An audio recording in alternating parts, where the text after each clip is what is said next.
So good evening, everyone. Thank you for coming this evening and joining our second webinar this year on our continued journey for looking for ways to support greater diversity, equity, access, and inclusion and belonging in our classrooms. We have moved from looking at content in terms of how do we support more diverse representations of the Russian-speaking world, and how do we support a greater diversity of students in our classroom practices. We've most recently moved to 2 webinars. The last one last month was by Evgeny Dengub on ungrading, and how do we do this in our assessment practices.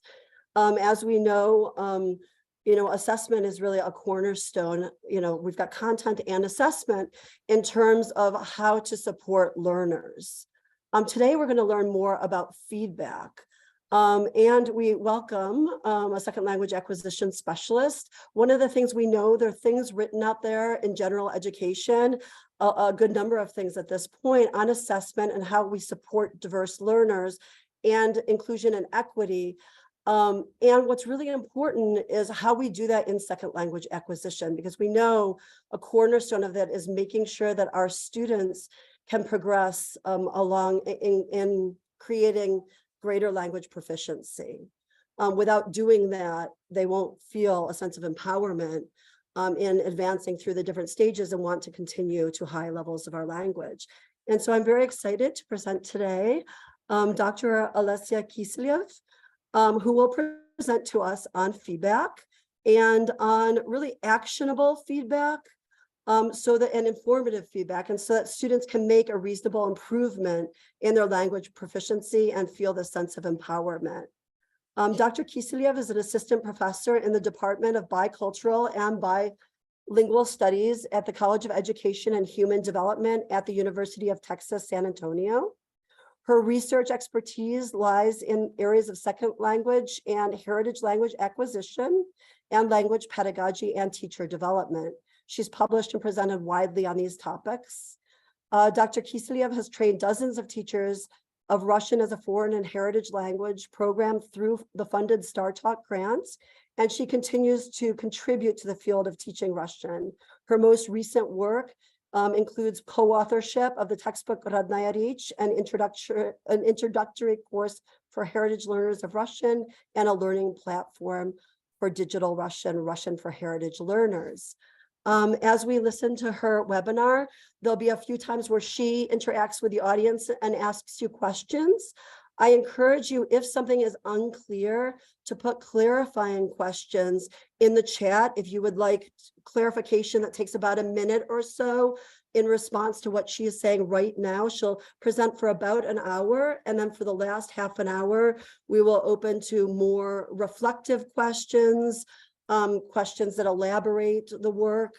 And you can put those in the chat at any point as well. And you're certainly welcome to turn on your camera and ask them in person at the end. So without further ado, I will turn it over to Alessia. Thank you very much, Lee, and thank you very much, everyone, for being here tonight or today, if this is still daylight for you.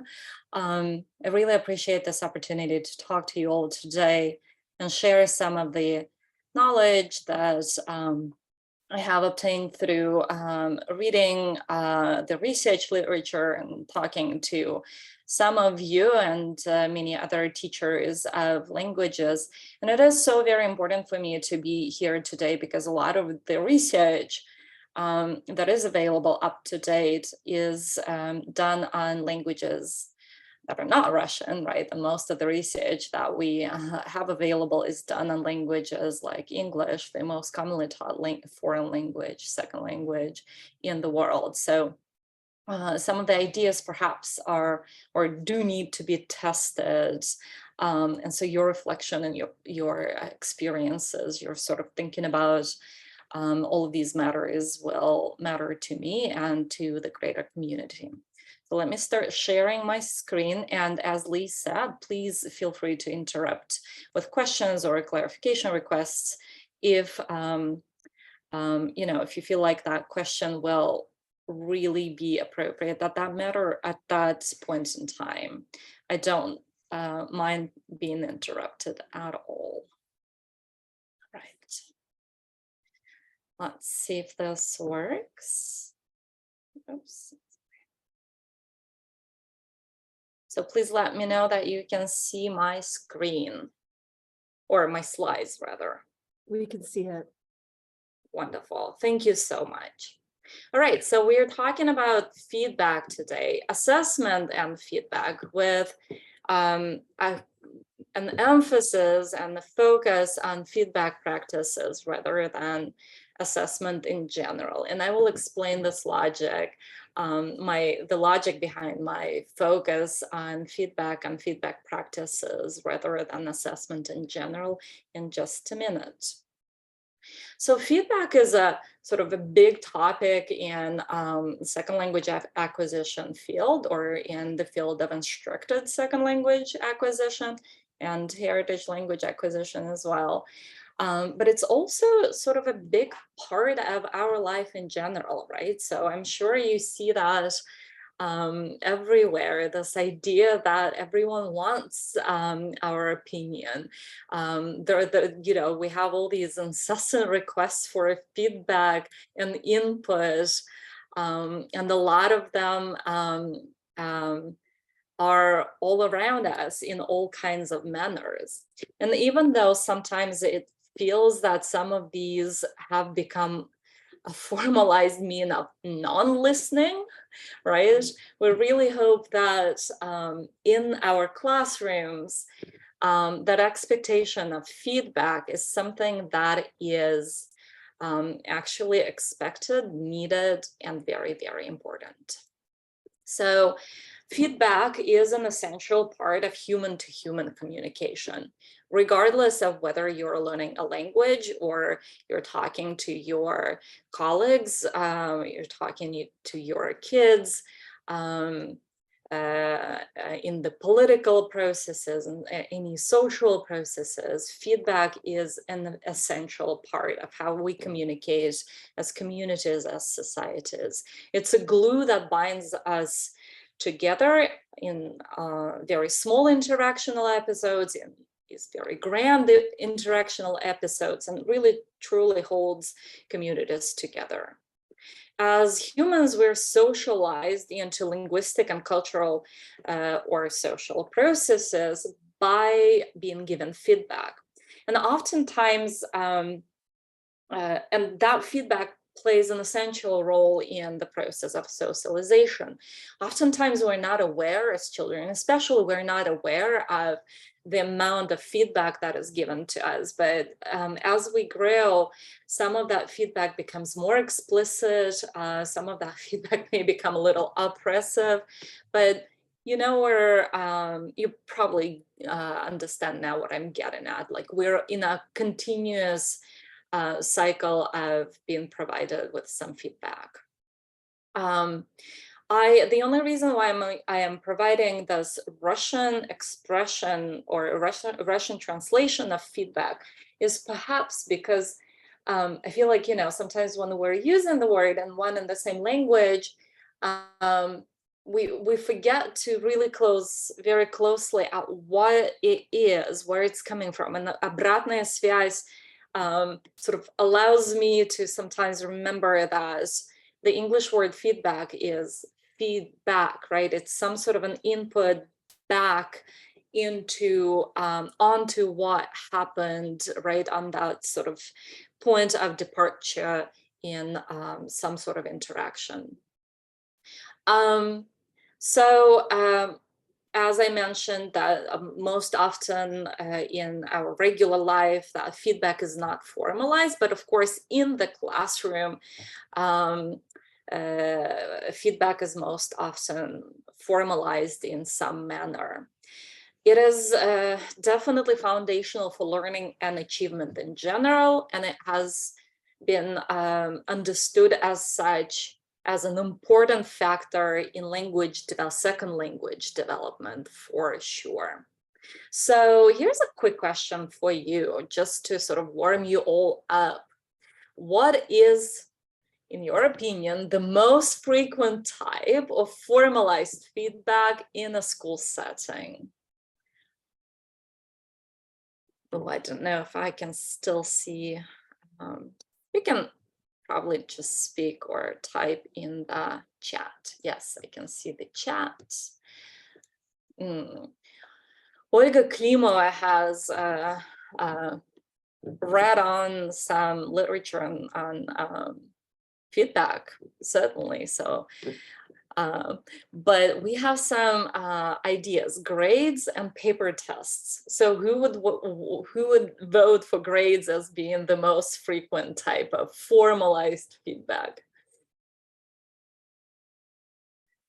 I'm sure a lot of you will agree that grades is something that is definitely sort of a recognizable and a very formalized way of providing feedback, right? Even though we all feel very conflicted about grades. And as we discussed in the previous seminar with our very own Yevgeny Dengub, you know, some people will suggest to do away with grading altogether. However, perhaps, this is, I just lifted a this quote from Zhenya's presentations. One of his students, even though, you know, we could all probably agree with Zhenya's argumentation and the fact that grading, at least grading in that looks something like that, it has a very conflicting reputation. It is a subject to heated debate. We know that grades are not always accurately representing actual achievement, right? They don't accurately measure learning.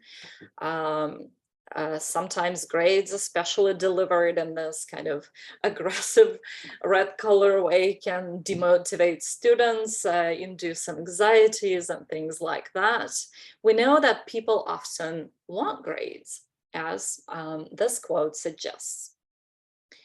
Why do you think this could be the matter? Why do you think some people actually want grades?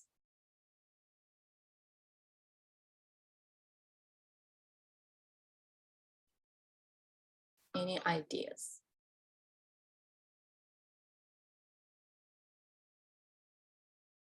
Yeah, so oftentimes people are used to grades, right? It's a familiar practice. It's a formalized practice. Thank you, John. There's this culture right around grading. So people just know, expect this to happen.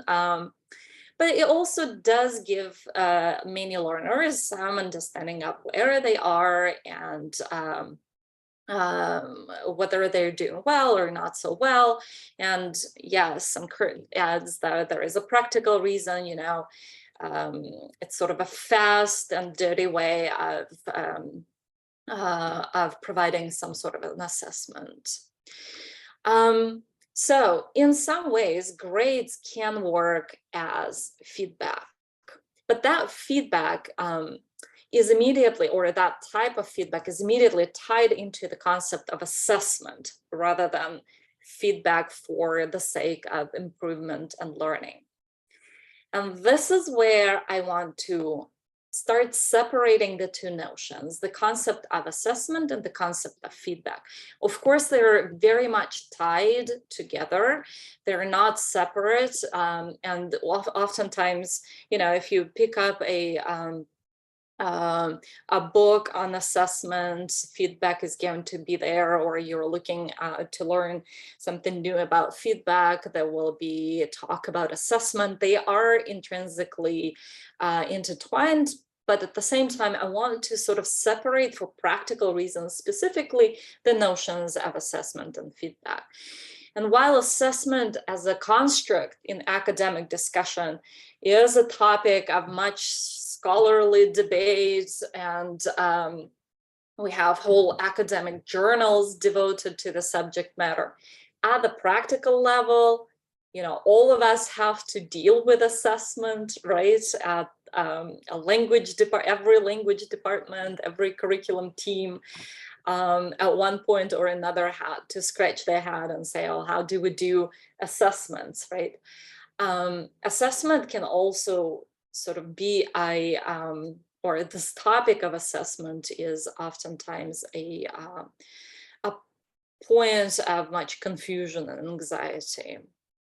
And I think part of it is because we forget to separate, we sort of think about assessment as something that is really, really important for our learners and the development of our learners' language, which may or may not be true.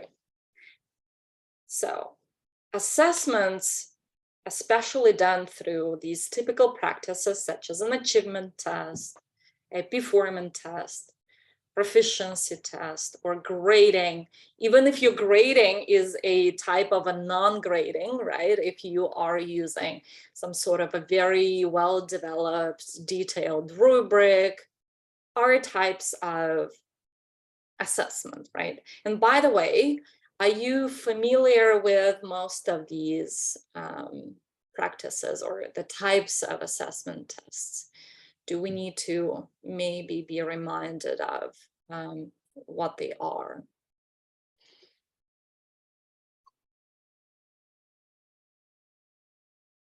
Maybe somewhat.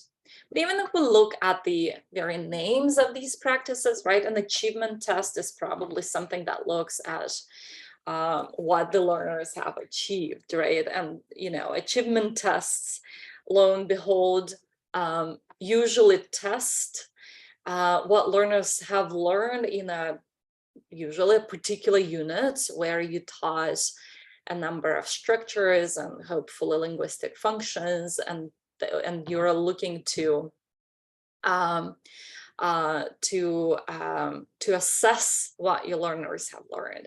A performance test is somewhat a little more general, so something that is generally done over or at the end of a whole unit or a curriculum unit, and is usually sort of organized around a performance target, such as a can-do statement or any larger functional goal that you set up in your curriculum. And then, of course, a proficiency test is something else altogether, a more standardized way of assessing the learner's individual ability to perform in a language. All of these, and this is where I'm really trying to get at, all of these are really providing us with an information. Yes, they sort of tell us about what learners have learned, but also they tell us what we did, right, to get learners to that level. And most of it, so, you know, if we really ask ourselves, like, what is the purpose of any of the assessment tests that we use, and hopefully we use them at the right moment for the right purpose. What I want to claim is that the purpose of any assessment test is, or should be ideally, to serve as a foundation to providing reasonable, actionable, and timely feedback to the learners. So we don't do assessments for the sake of assessments. Sometimes I feel like this is where we are as practitioners. We're so focused on what type of assessment to use, or, you know, please use this type. Let's all move on to this new shiny kind of idea for assessment, and redo all the teaching materials to use this type of assessment, but we forget why it's there. And really, I wanted to sort of go back to the basics and to say that whatever assessments we do is really for us to understand what the learners have learned and how we can move them forward. And in that regard, I'm sort of trying to build this visual representation of the triad of assessment, feedback, and that hopefully leads to learning and achievement. And here's another thing that I want to suggest. an assessment doesn't always need to be formalized. And an assessment in and of itself does not lead to learning and achievement. It is feedback that is a factor in second language acquisition, not assessment. Assessment provides us with some idea about the kinds of feedback that learners need, but it is feedback that actually drives learning and development. Okay, so we cannot skip that at all. That is an important part of that logical system. Right. So what do we know about feedback specifically in the language classroom? I'm sure you have all, and some of your answers in the chat, or some of your posts in the chat point at the fact that you have probably read at least some research papers, at least some textbook chapters on feedback and feedback in the language, in the second language classroom. A very robust and large volume of empirical research is there, and it has emphasized the role of feedback in language development. So a lot of this work came out in many years ago now, in the early 1980s, with and a large impetus for that research was the interactionist kind of turn in second language acquisition, in language pedagogy, with this theorized interaction hypothesis by Michael Long that he came up with in his dissertation in 1989. And that first idea sort of interactionist approach, the so-called early interactional approach, was this theoretical idea that in order for language development to occur, it needs to happen in interaction. So you have some sort of an input, and that also is a dialogue with earlier studies where supposedly input was the only thing that was needed for language development. Not true. So you have to have input, you have to have the learner to process that input, of course, but you absolutely need to have the interaction where the learner is sort of working through that input in interaction with a more capable other. They negotiate how well the learner understands this input.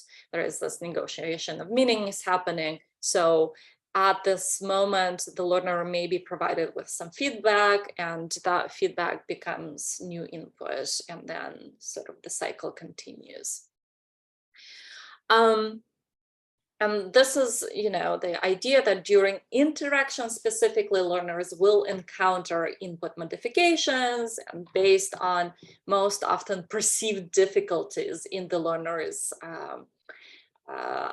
output, or in the learner's even comprehension of what's going on. So that sort of idea of negotiation of meaning was very central to this idea. And the negotiation of meaning is effectively the process of providing feedback, right? If I have to negotiate something, that means that I am signaling my perhaps non-understanding of the learner's output, and pointing out certain problems or difficulties. And that's the type of feedback that makes the learner to stop and sort of think about, like, oh, did I say this right? How can I put it differently? So there is a modification of input as well as modification of output as a result of feedback. So that early work looked at different types of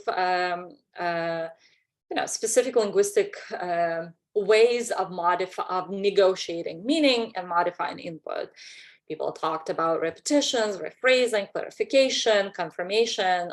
And so all of these things are basically a type of feedback, which also modify input and hopefully drive learners learner to rethink how they think about language and linguistic outputs.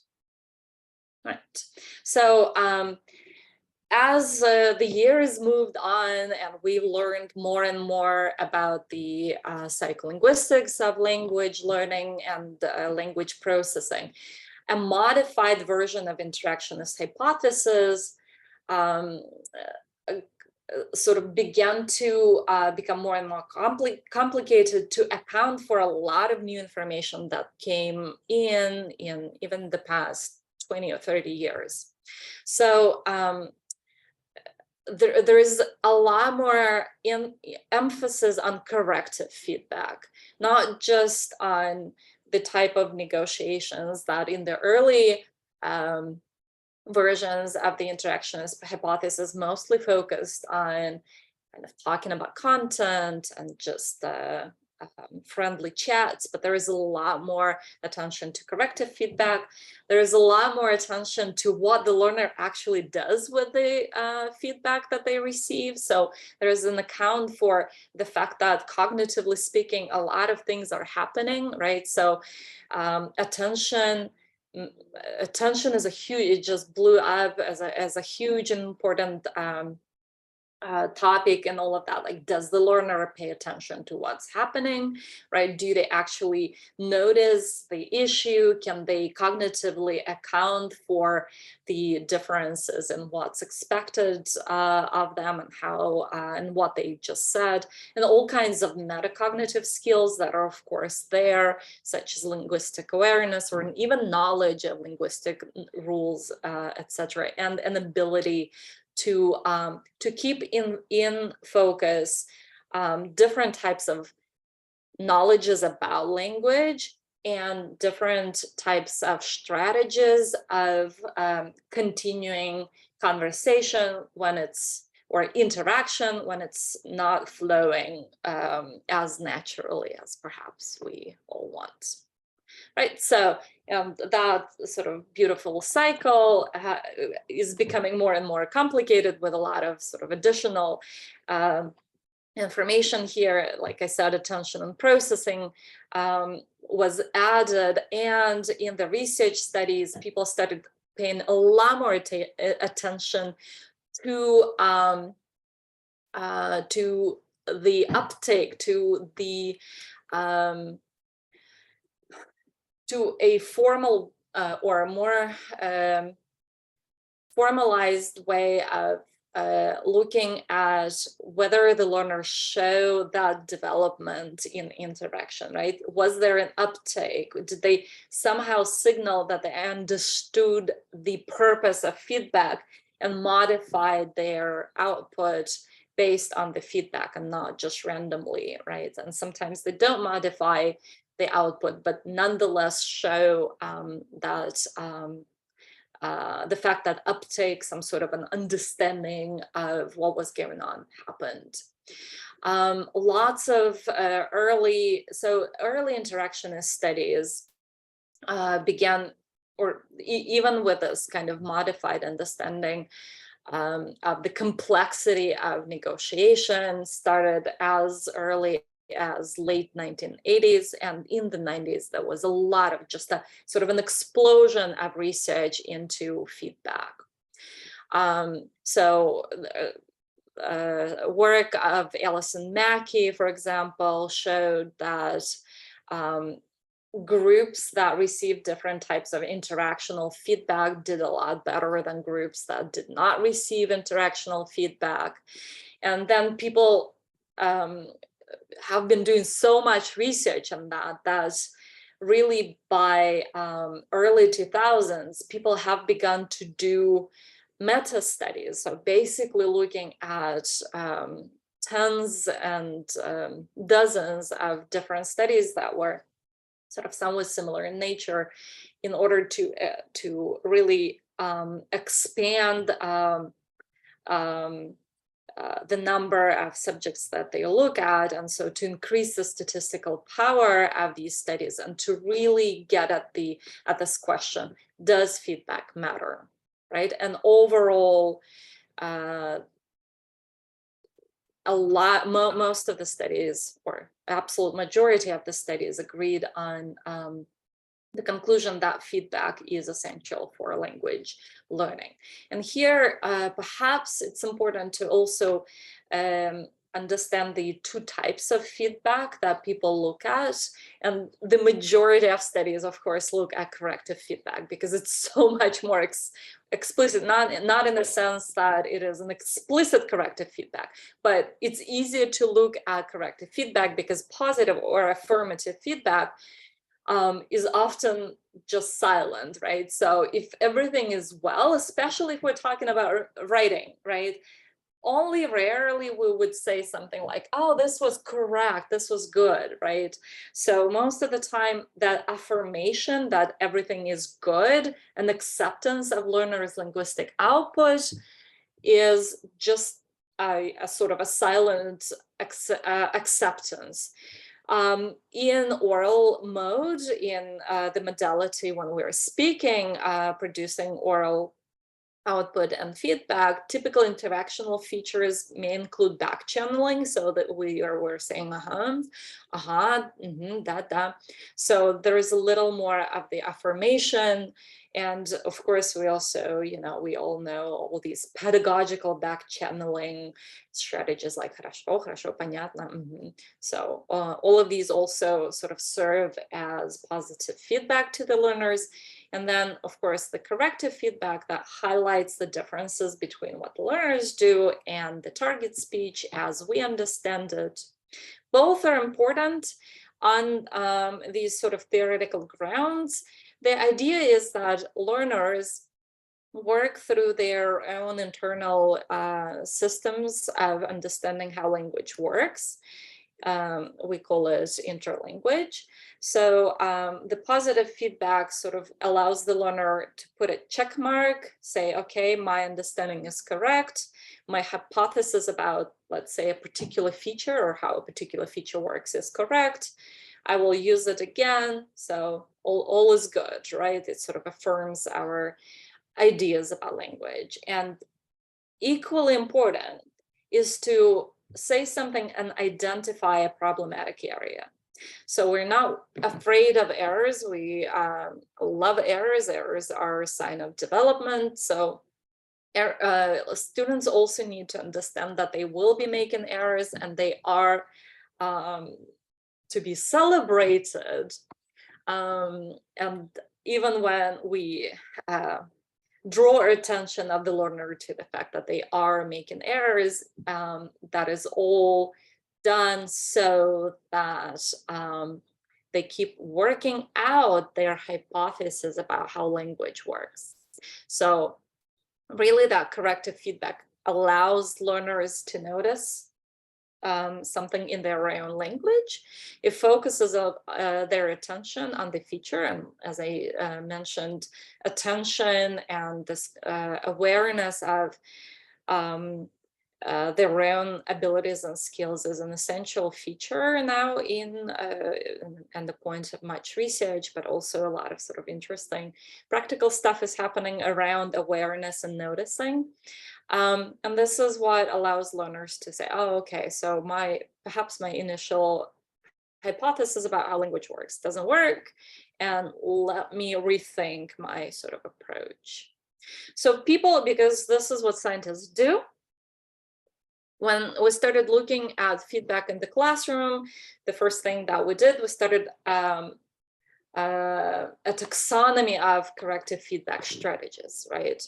And this is, and I know many of you perhaps have heard of those. Olga mentioned recasts, and one of the reasons perhaps why you remembered something about recasts is because recasts are actually one of the most frequently employed corrective strategies in the classrooms. So in different studies and sort of according to a number of large-scale meta studies, that looked at sort of compilations of studies on corrective feedback, recasts are thought to constitute between 55 to 84% of all corrective feedback that learners get. A lot, right? And recasts is the type of feedback where you sort of repeat something after the learner, but you say it in the correct form. Whether we're talking about grammatical form or the word that that you wanted the learner to say, but basically you repeat their idea in the form that is standard in the language that you're practicing. So the other types are confirmation checks, comprehension checks, clarification checks, the so-called 3 Cs. Sometimes people sort of have a hard time not just defining these 3, but like really, so when you start looking at the specific examples, it's sometimes a little difficult to sort of say, this really was a confirmation check versus a comprehension check, right? Clarification requests are, of course, a lot easier to separate out, but nonetheless, we sort of oftentimes bunch them together. These are also very intuitively easy to implement because we also do this very, very frequently in our regular everyday communication. Of course, metalinguistic commentary and explicit correction is also intuitively something that teachers do, right, a lot. And these are sort of more pedagogically, traditionally pedagogically oriented types of feedback. So the sort of depending on the study, the numbers of these differ, and one of the most probably interesting thing here is that different teachers seem to have different preferences for different types of feedback, right? Even when they get trained on the type of feedback, it's just something that we do somewhat naturally, I guess. So people tend to gravitate to different types of feedback, which is an interesting point to think about, whether this is something that we all need to be really aware of and kind of learning to grow out of, right? Or like if we have a very one and the same strategy, and you know, it might be a good idea to think about it and really diversify. Right, so let's perhaps try these out and just for fun, just a little warm up. And I have a bunch of examples. For example, your learner is telling you something like, «Вчера я ходил в библиотеке». So there's a number of different reactions you could have. Someone may say, «Что-что?» Или «Я ходил в библиотеку». Куда или где? Не, послушай, здесь нужен винительный падеж. Или я не понял, что, попробуй еще раз, куда ты ходил. So if you can kind of using these examples, try and sort them into these categories, the corrective feedback categories. What would you, where do you think the first one, the что-что, where does it fit?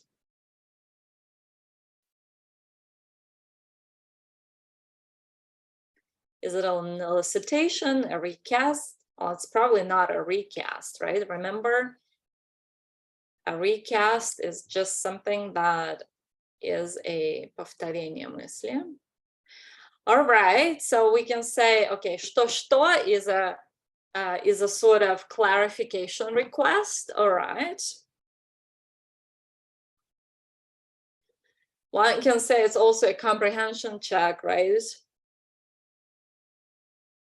In some ways, it is also an elicitation, right? We're trying to elicit another type of, or another trial. Now, я ходил в библиотеку.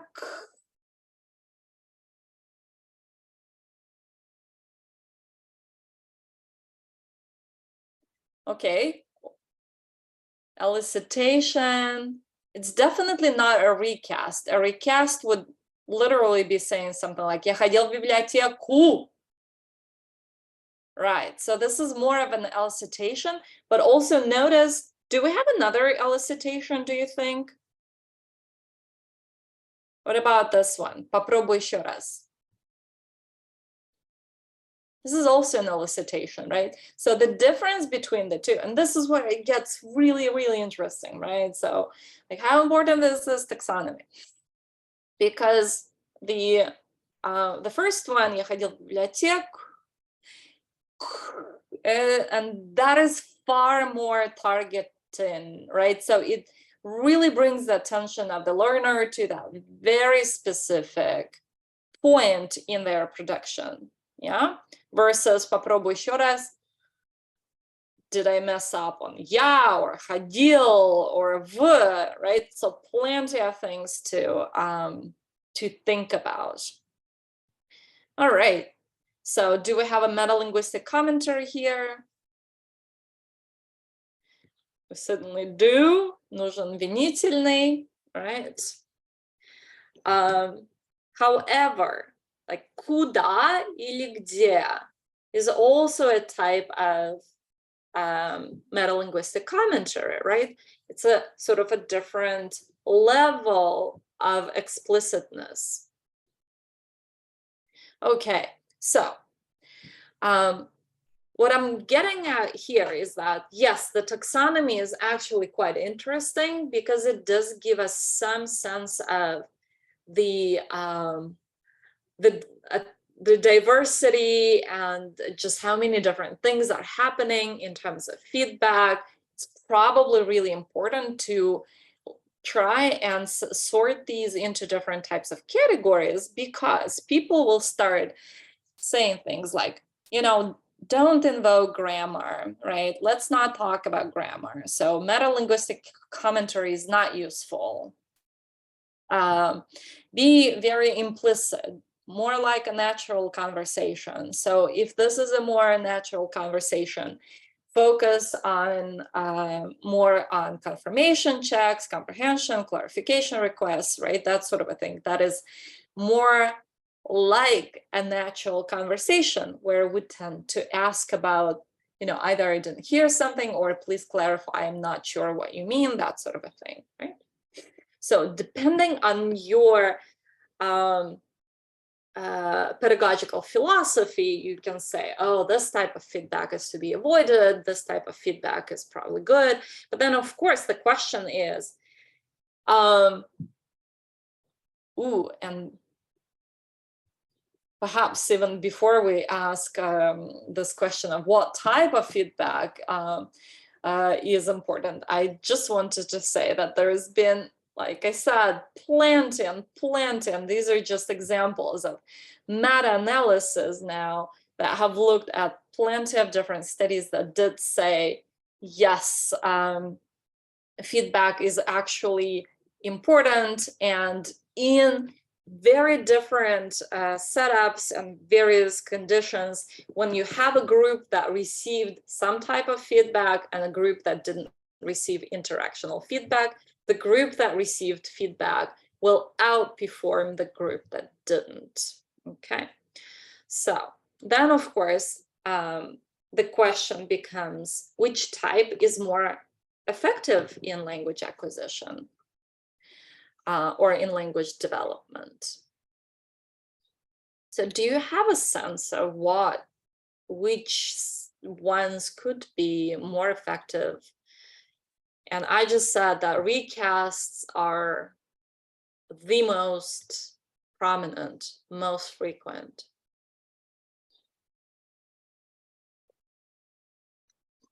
Any wild guesses?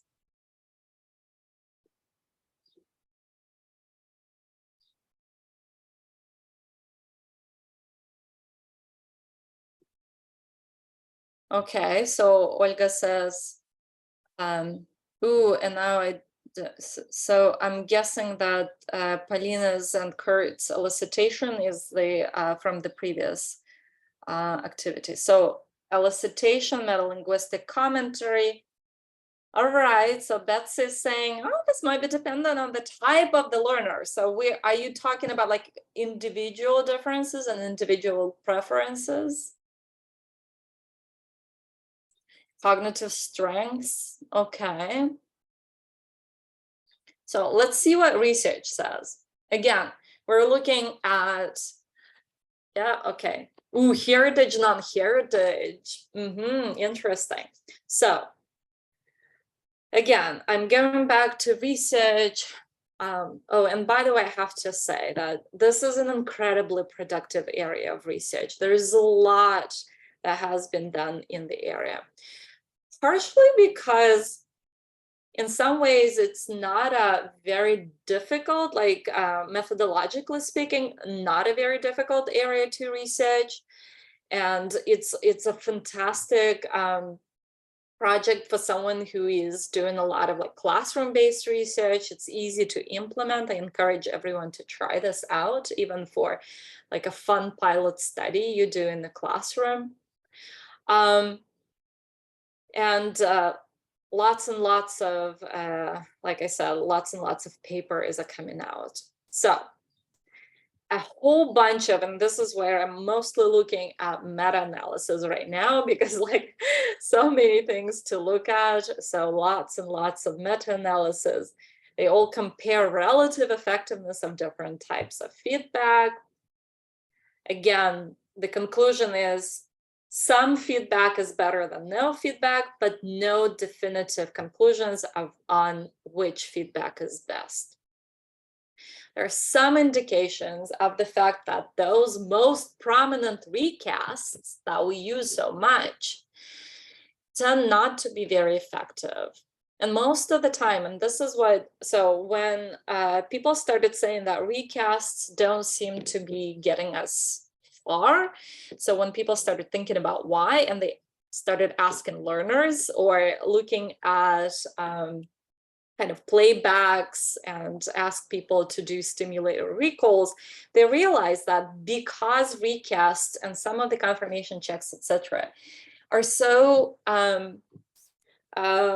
natural, right? They so much resemble our regular conversations that learners tend to think that those comments have something to do with content, right?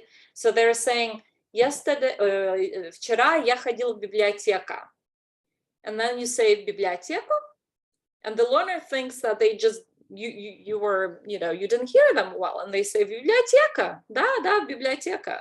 So they think that you are kind of providing feedback on the word itself, right? Maybe аптека, а не библиотека. So they don't necessarily focusing on the things that we want to focus them on. But beyond some of kind of very general conclusions like that, we have very, very little definitive answers on the types of feedback that are good. And you already started really answering this question, why? So why is it the case? So what is it? So one thing that you said, oh, learners may be different, right? So some learners are accustomed to particular types of feedback. Perhaps they come from a classroom where, one or another type of feedback was provided, and they think that, well, in a foreign language classroom, this is what I get, and this is what they orient to, right?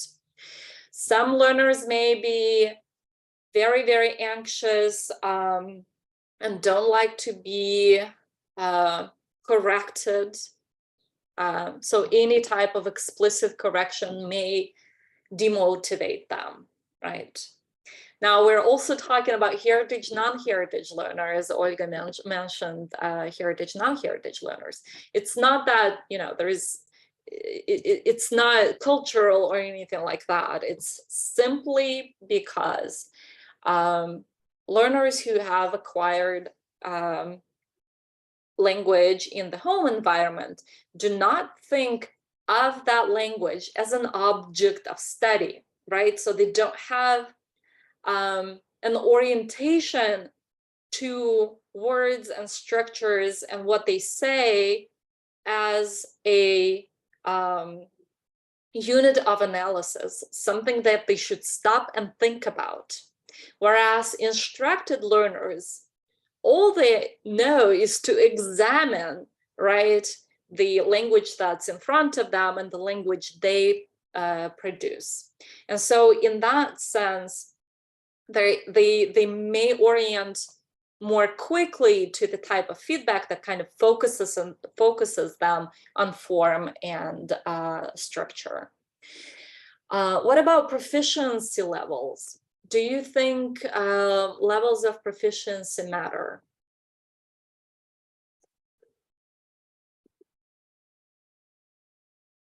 Do you feel like you're giving different types of feedback to learners who are more proficient than those who are less proficient?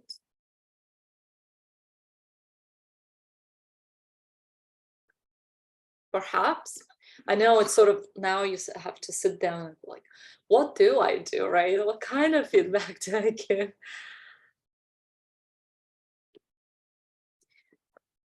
Yeah, so another very important issue here. What about the context? We have immersion or one lesson per week.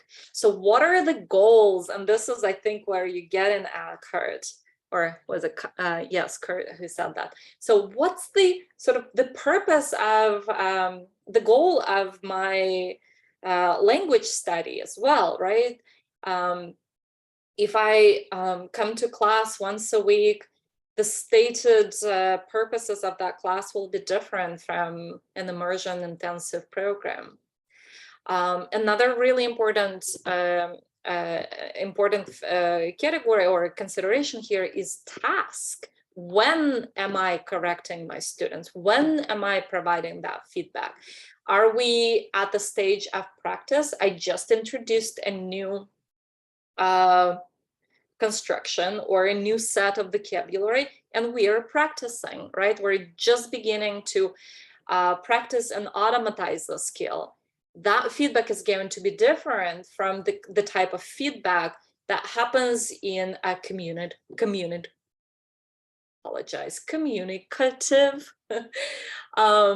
cumulative activity that is far more focused on completing a task with function forward kind of orientation. So John is sharing his ideas about more proficient learners taking more responsibility for feedback and being more reflective and mindful. Thank you so much for that. You're providing me with a wonderful bridge onto my next slide, which is really kind of leaving research a little bit behind and focusing more on the type of ideas about feedback that come out of practice and reflection, and of course in some dialogue with research in the form of best practices. And so the idea here is that for that feedback to really be effective, regardless of what research, well, not regardless, but sort of, you know, understanding that research cannot be very, very helpful, very super helpful. We're looking at what teachers have found that works for them. So that research needs to be desired, timely, comprehensible, actionable, applicable, and implemented. All right, so Olga is adding that sort of the more proficient the learners are, the more sort of understanding of language they have, the greater their meta-linguistic awareness is, and probably they understand language as a structure a lot better, so they can handle a lot of that feedback, that meta-linguistic feedback. Let's take a quick look at these best practices. So this is something that I think speaks right straight to this idea of equitable and inclusive practices. So for the feedback to be effective, it needs to be desired. And this is something that I think needs to be discussed with our learners. Talk about your feedback strategies. Well, first, of course, you also want to reflect on what you do and what you want to do in your class, the type of feedback you want to give. And discuss these feedback strategies with your learners. Explain your rationale, engage them into creating rubrics, creating practices, discuss some assessment tools together with them, and engage them into, so kind of tap into learner agency. I know someone has already invoked this idea of learner reciprocity. And it's really important to engage the learners in there. And if someone doesn't want, quote unquote, feedback, they're not going to use it, right? So I'm going to jump to the other two. Even though some people, again, try to tease these apart, I feel like these are very connected notions. So by actionable and applicable feedback, we suggest that learners should have a clear understanding of what they can do to improve future performance. So, and that really sort of depends, of course, on the situation. Sometimes in oral production, for example, in the moment, it may not be immediately obvious. So what are the steps that one takes? But it's especially relevant in some other types of circumstances. You know, if you're doing kind of end of the unit type of assessment and you want to provide that feedback, you definitely want to talk through the steps and the kinds of things that one can do. On any written assignments, right, you may want to add a little note on, hey, this is what you do to get better. And it's important here that like all of these things need to be taken in close temporal proximity to when the learners receive feedback. So if you provide feedback on something that doesn't have any immediacy to what we're learning. And so this is where that sort of consideration of what to correct comes in as well, right? So if you see an error in someone's writing and it has something to do with a construction or a structure or a word that a learner that is very, very far outside of the learner's current proficiency, you know, they're not going to use Dia Причастия, for example, in the next few months. You may just sort of omit drawing the attention of the learner to any of that. So that applicability of feedback is very important here. If we are working on, you know, a set of structures, these are the ones that we need to keep in focus, and these are the ones that that receive most of attention and feedback. So, and this is what ties into the idea of implementability. You want to make sure, and this is on you as a teacher, you want to make sure that you collect evidence that learners actually incorporate your feedback and make use of it. You want to hold them accountable as well, right? So there is this kind of cycle of providing feedback, incorporating feedback, you keeping your students accountable, they acting on that feedback as they promised in your mutually established plan for feedback. And then finally, the two that I wanted to talk about in perhaps in greater detail, because I feel like we have some really good strategies here, is the timeliness and comprehensibility of feedback. So Other words that are associated with these ideas, something that you may see in the literature, is the idea of contingency of feedback. So contingent is very much tied in my mind to the idea of timeliness of feedback. So you want to provide your feedback in a timely manner, sort of when someone needs it, when it's current, when it's relevant. And also, which is really, really important, and I think we forget this a lot, we also want to withdraw feedback at a time when it's not needed, relevant, actionable, etc., etc. And this is something that I think we are not so great at, as sort of keeping it back a little bit. So and the comprehensibility, or another term that is often used here, is the idea of graduated feedback. Is kind of this idea has something to do with the fact that we want to give that feedback in a portion, and figuring out what kind of feedback is going to be comprehensible and understandable to the learner is the art. This is where we kind of learn to build our feedback, to negotiate that feedback with the learners. So it's a little, that requires a lot of practice, a lot of reflection, but there's a couple of things that can help us here. So for example, this fairly well-known paper and an idea around which a number of very interesting works in research, sort of in feedback provision, have been conducted, is that regulatory scale. I know it sounds almost scary, but when you see it, you will see that it's actually a really good thing to incorporate into your practice. So that scale kind of fits different types of feedback on the scale from more explicit to more informative, as in more developed, to more implicit, something that prompts self-discovery. And here's that that scale. Right.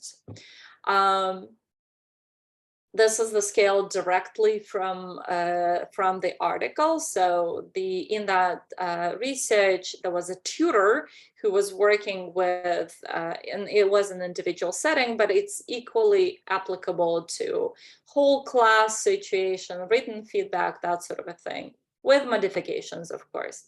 And so there is a tutor, you can say teacher or any other capable other. So we start, and the regulatory scale goes from 0, which is the most implicit, to the most explicit type of feedback. So it starts from the point where the learner reads their own production. You know, you can swap it for the learner just says something, right? So, but the important thing is that they're producing language in the presence of someone else, for someone else, right? And oftentimes at that very moment, the learner who has a lot of awareness and perhaps more proficient can actually recognize errors in their own production, and sometimes even correct them independently. But that happens in the presence of the other, in that interactional space. And then sort of you move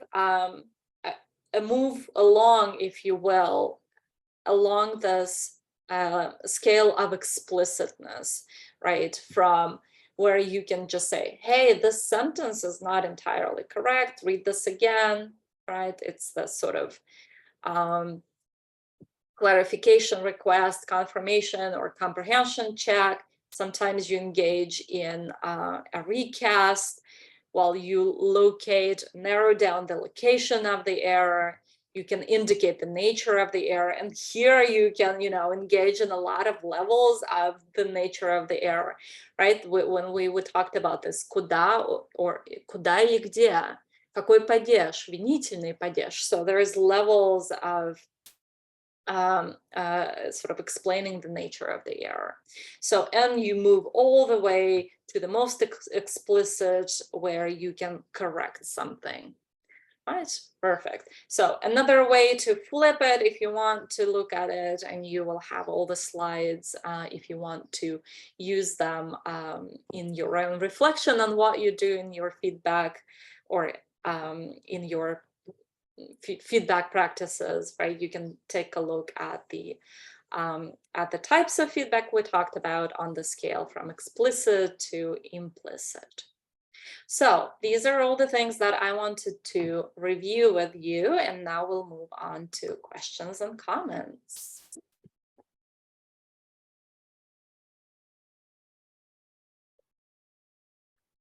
Thank you so much, Alessia, for such a wonderful presentation and so much information. I think these are many, at least I'll speak for myself, these are many questions I've had for a long time. You know, we try all different things and yet don't always know where to go for the research informed. And it was really interesting also to hear what's, you know, where the conclusions don't exist. And so it was a very, very worthwhile presentation, and I open it now to questions, and people are welcome to put, I've changed us to a gallery view. If you, Alessia, want to minimize your presentation, unshare your presentation. Sounds very good, but perhaps before we do that, very, very quickly, I want to take just 1 minute and we can revisit this again at the end. In my role as a co-director of Kelper, I wanted to draw your attention to the fact that we have a whole series of webinars on assessment, classroom assessment in support of teaching and learning, and the new series of online workshops for language pedagogy, and the next one is coming up. This is Dr. Ines Martin, who, by the way, does a lot of work on on feedback and corrective feedback in oral speech specifically. So you may want to check this out, and I will send all of this information. And yes, I will stop sharing my screen at this point. Stop. There we go. And this is if people want to join back, of course, nobody is required to do this, but if you want to join back by video, then we will be able to see everyone. I will make it so we're no longer hiding the non-video participants so we can see who is here. And you are welcome to either put your questions in the chat or just to turn on your microphone might be the best way to ask questions directly of Alessia. And I know we might take a few moments to just pause and reflect. Absolutely. In the meanwhile, share.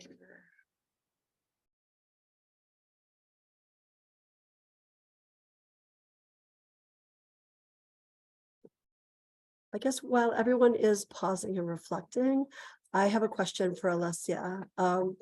And I think, you know, this actually goes back to something that John put in the chat earlier when you were asking for some feedback. And he said that we have a grade-driven system, which is, of course, true.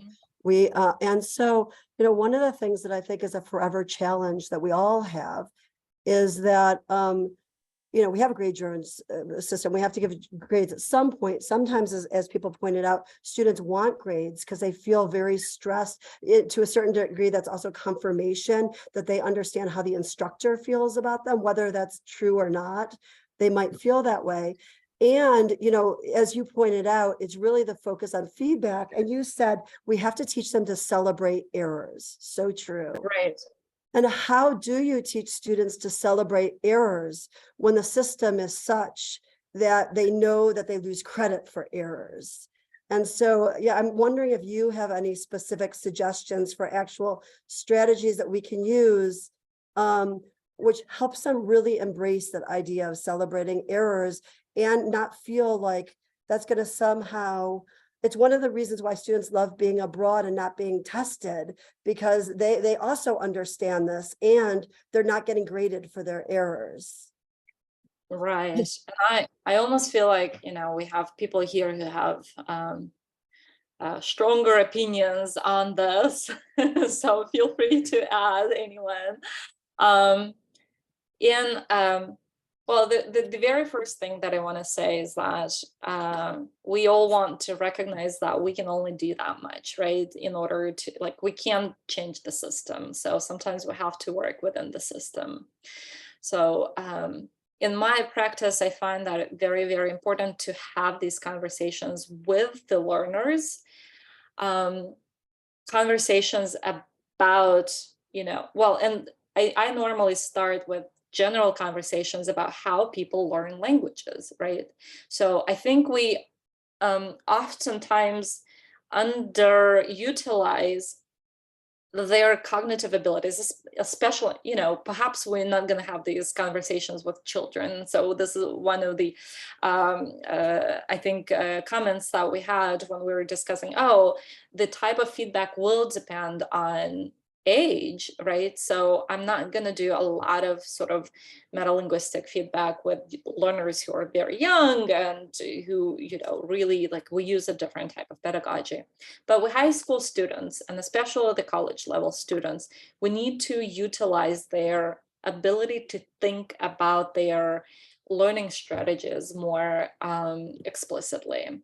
So if we spend a little bit of time, especially in the beginning of the semester, on kind of reviewing some of the ideas about learning a language. And this is where you can bring in these ideas about, so people learn languages by making a lot of mistakes and a lot of errors, and it's okay. This is the class where errors are celebrated. If you are a type of teacher who is not afraid of a little bit of sort of active performance and clowning in the class, right? You can make a point of actually celebrating someone making an error, right? Great, you just made an error. All of us, let's celebrate this. Why? Because it's important. Why? To make an error means that you are learning something, you're moving on. And this is how we are going to orient to something like this, right? Another thing that is really important here is that we're only correcting things that are that we are sort of practicing and focusing on, right? You cannot just correct everything. This is like, whenever we talk about overwhelming our learners, is remember, we only focus on correction, on feedback. And, I sometimes feel like we focus on correction so much that we forget that feedback is more than just correction. That you're not overwhelming your learners with all that feedback and all that correction, right? And then, of course, the type of task. You have more feedback, you're giving more immediate feedback, the kind of immediate back and forth as you're practicing things, and you're withholding things and providing more of a rubric-based kind of general feedback on communicative type of assignments that have the learner focus on completing some tasks, some functions, some project, and not focusing on minute linguistic features. Yeah, I know this is little, but that's my advice. Maya, go ahead. Hi. Hi, thank you so much. I really enjoyed it, and it's a lot. So I have a question, knowing it's a little bit aside of feedback, but knowing that you worked with Heritage, and you mentioned during your presentation that Heritage don't think about the language as an object of study. But I recently noticed all type of Heritage, we have more and more of them. Then they arrive on campus, they ask the same thing: can you teach me grammar? Mm-hmm. So my question is it what they really want? Is it something they heard? Is it something I would be able to work with them? Any help from theory? Because I see it as a practical instructor every year, last 3-4 years, I would say. Well, I would say that even L2 learners, right, will tell you, oh, I want you to correct all of my learner or all of my errors. Sometimes you have these overachieving students who are like, I want you to correct everything because I want to speak so error-free, right? And then in reality, no, they don't want to be corrected every second. No one wants that. I think that, I want to make it very, very clear. I don't think heritage learners don't have any sort of meta-linguistic awareness. They know Russian is a language that they don't know fluently. They understand, I think they have a good sense and good understanding of the fact that their language, their current sort of linguistic repertoire is very different from the standard variety. And people do know that grammar is a part of language, and grammar is something that is important. I think grammar is tied into a meaning-making process very intimately. We can't separate the two, and I think people do have that sense that when they say they want to know grammar, they really want to say, I want to be more skilled at making myself understood. So, and I think they will be ready to orient to your kind of instruction where you talk about grammar as a meaning-making tool, and then in your feedback you can really, and so with them it might be easier to say things like куда или где, so they might orient to these questions more readily rather than винительный падеж. Oh, and I know it for a fact. My daughter took classes as a heritage speaker. She took classes in college, and she had all the feedback on her writing. And so she shows that to them, and she's like, я тебе скажу по секрету, я понятия не имею, что такое дательный падеж. And the teacher, of course, would write дательный. It made nothing, like, you know, meant nothing to her.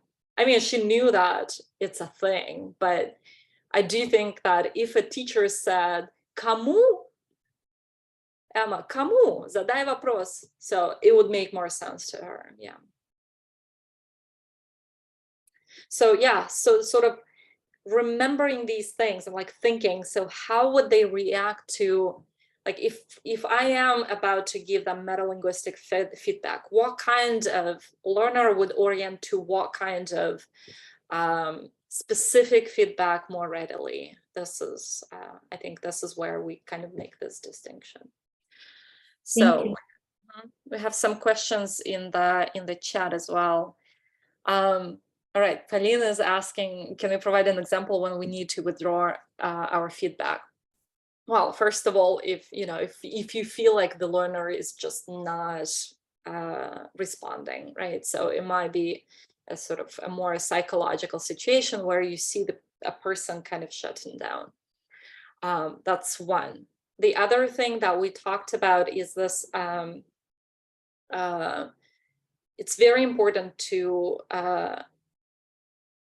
know when kind of to provide feedback. Like I said, if I am teaching a new topic, right, and I'm immediately asking people to participate, something that is very, like I'm giving new information, we're practicing new forms, I can immediately provide feedback, right?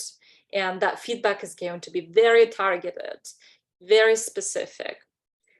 The farther away we're getting from the practice of form meaning mappings, and more to free, kind of more perhaps guided, but free expression. And if you say, okay, and now you did this kind of pair work activity, and now please report on your activity. You don't want to interfere until the very until your learner completes the task. Yeah, you want to withhold your feedback unless they're struggling, of course. If they're really, really sort of struggling with something, and that's more about assistance than feedback.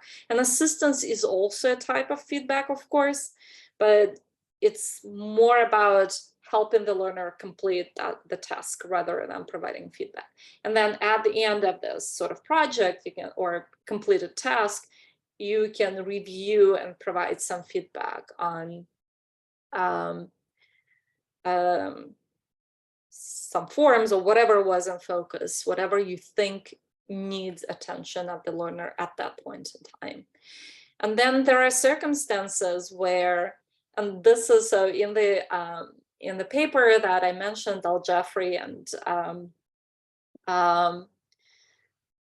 Lentil paper on graduated feedback, there are a lot of interesting instances of learner reciprocity where learners were pushing back against some of these sort of some of the corrective feedback that the tutor was providing. So it has something to do with sort of the dynamics of teachers and learners. And sometimes we're also we're too quick to provide feedback and not like waiting for the learners to really figure it out, right? So if they're pausing and thinking, don't give them answers, right? Even if they said something, they might, so there is this loop that we have, the replay loop, right? I say something, and for a split second, I analyze my own speech. When we're speaking our fluent language we are very familiar with, that loop is very short, right? They say something and I realize that I misspoke, I can correct very quickly. For learners of second language, especially if they're not very proficient, that loop is longer. It might take them a little while to hear themselves, to replay, right? And so this is where you want to be patient, not jump in with your feedback right away. So I hope, Polina, this kind of gives you some ideas about what about withholding your feedback. Just don't be too quick, in a sense. So Jenny is asking, can we cancel assessing altogether and go to feedbacking? So Jenny, I want to say, okay, so there are two types of assessments, I guess.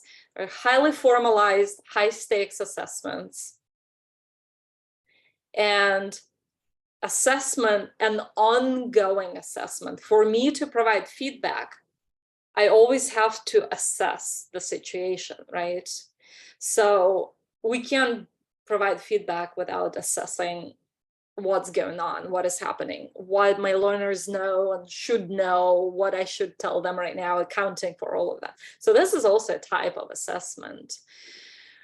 But what do we do with the types of formalized assessments that I think sometimes become a thing in and of itself? It's like we do assessments sometimes for the sake of assessment. Yeah, I think we need to push against some of these practices for sure. I would rather say not cancel assessments, but rethink why we do them and how we do them. And I think most of the time we need to do assessments for sort of as a feedback for ourselves, like how well do we do our job, not how well our students are doing. Okay, so Katya, what's the things are jumping. What's the best way from the point of view of feedback to do final assessments at the end of the academic year? It's kind of too late to give feedback at the end of the year. I mean, unless you, of course, agree with your learners that whatever feedback that you give them will be incorporated if they're continuing or students or do something that is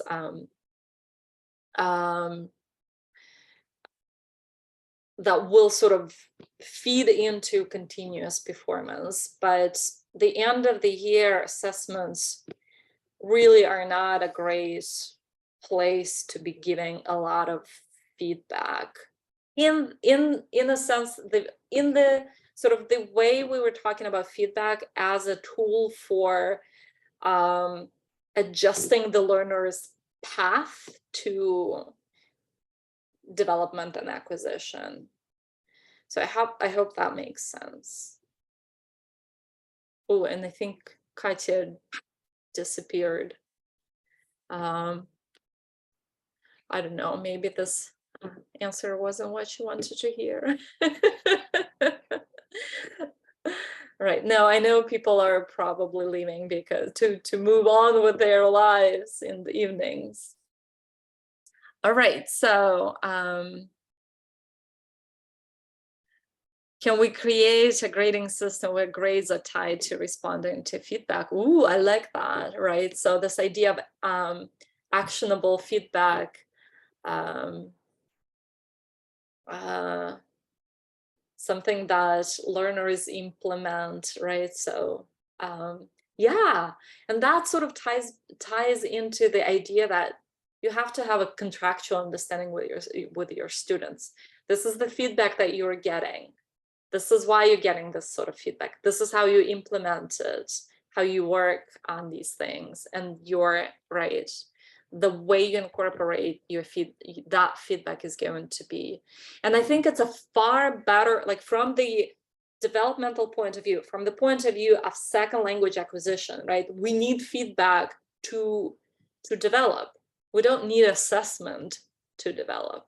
So if I want to kind of emphasize that they're utilizing my feedback, that's what I want to kind of grade, not their performance, not the final product that they have. I like this idea. Okay, something to work on. And Olga, a lot of students nowadays are being very sensitive to feedback they perceive as criticism. Yeah, so individualized, personalized feedback on the homework, push back against feedback given in public, right?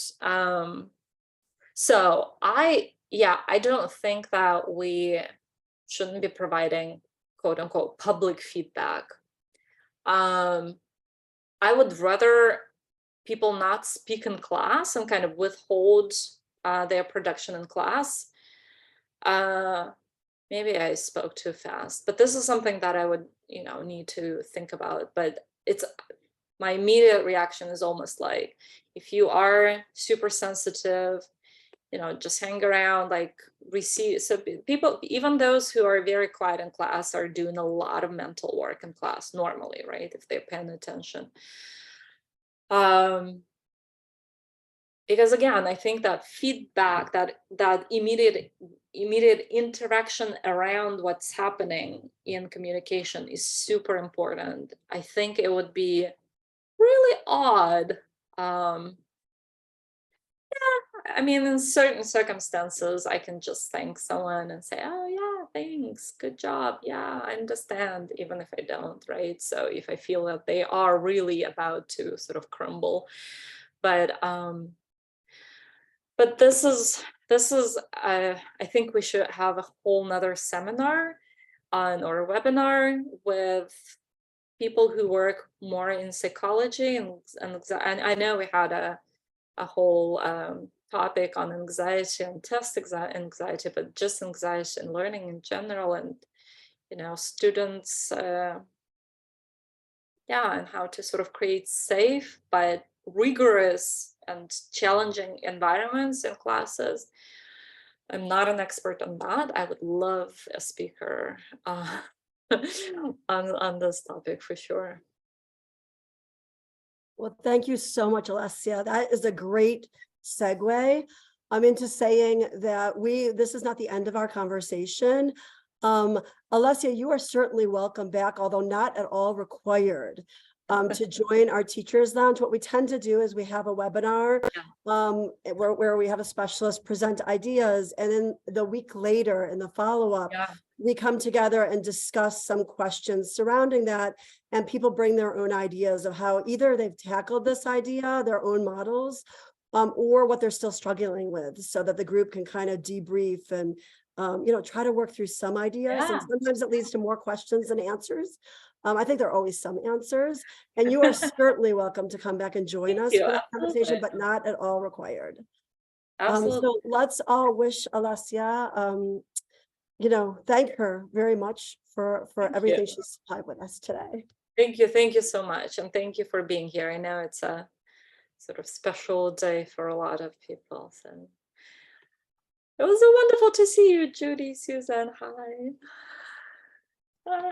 Well, This is so everyone lovely. I'm else. so sorry to be so late. I was No, coming no, from no. another meeting, and then Kurt sent me the link that Maya had sent him. So because I was like, I can't get in. So yeah.